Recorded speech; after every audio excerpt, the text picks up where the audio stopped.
अधिक मास विशेष ऑफर्स फक्त कैलास अडगावकर ज्वेलर्समध्ये. 15 मे ते 15 जून दरम्यान चांदीच्या मजुरीवर 50% सूट आणि सोन्याच्या मजुरीवर 30% सूट. आजच भेट द्या कैलास अडगावकर ज्वेलर्स, दत्त मंदिर bus stop, Nashik road. Bharatiya Janata party OBC मोर्चाचे संघटन अधिक मजबूत करण्याचा तसेच ओबीसींच्या न्याय हक्कांसाठी लढ्यांसह विविध उपक्रम राबवण्याचा निर्धार प्रदेश अध्यक्ष योगेश टिळेकर यांच्या अध्यक्षतेखाली वसंत स्मृती कार्यालयात झालेल्या ओबीसी मोर्चाची उत्तर महाराष्ट्र बैठक तसेच ओबीसी संवाद अभियान कार्यक्रमाच्या वेळी व्यक्त करण्यात आला. या बैठकीस प्रदेश कार्यकारिणी सदस्य तसेच महाराष्ट्रातील सर्व जिल्हाध्यक्ष, मंडल अध्यक्ष आणि पदाधिकारी उपस्थित होते. पंतप्रधान नरेंद्र मोदी यांच्या तपपूर्ती निमित्त आयोजित करण्यात येणाऱ्या विविध कार्यक्रमांबाबतही बैठकीत चर्चा झाली.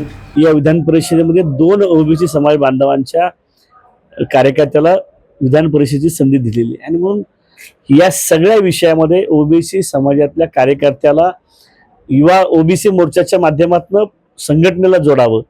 कारण पुढच्या काळामध्ये ओबीसी जनसंवाद यात्रा, लाभार्थ्यांचे मेळावे, विश्वकर्मा योजनेच्या माध्यमातून करोडो लोकांनी लाभ या योजनेचा घेतलेला आहे. अशा सगळ्या लाभार्थ्यांचे संवाद मेळावे, त्यांचा सन्मान, अशा पद्धतीचे कार्यक्रम आम्ही पुढच्या काळात करतो आणि त्याची रचनात्मक बैठक, संघटनेच्या कामकाजाची बैठक आज या नाशिकमध्ये उत्तर भारताची झाली. त्यानिमित्ताने मी आलो होतो. अण्णांचं संघटन फार जबरदस्त आहे. अण्णांची संघटन शक्ती बघूनच आदरणीय देवेंद्र फडणवीस सरांनी अण्णांना पुन्हा एकदा जबाबदारी दिली आहे.